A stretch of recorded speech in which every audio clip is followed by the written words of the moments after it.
When COVID-19 forced schools to close, learning stopped for hundreds of millions of children around the world. The poorest and most marginalized children in communities where code works were already struggling to stay in school. For them, the pandemic has put their chance for an education at even greater risk. Fatmata is 12 years old and lives with her family in Cambria, Sierra Leone.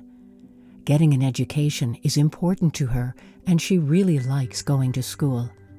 Fatmata is a strong reader, but when schools closed, she was very worried about missing schoolwork, falling behind, and perhaps not being able to return to school at all.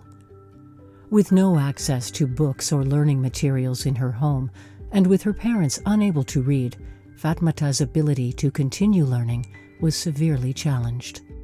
To help children like Fatmata during COVID-19 school closures, Code reimagined its programs to offer the best available learning alternatives to students, shifting the focus of its literacy programs from classrooms into homes.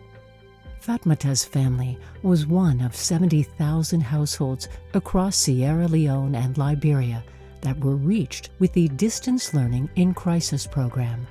Fatmata received a workbook filled with stories and lessons that she could do while listening along to the interactive Reading on the Waves radio literacy program developed by Code and its partners. The book of stories and lessons is well-worn and dog-eared, showing how determined she was to keep learning even when schools were closed.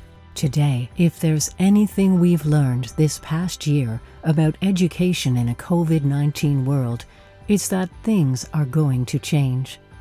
With your help, Code will continue to deliver responsive programming so that we can help more children like Fatmata keep learning no matter what.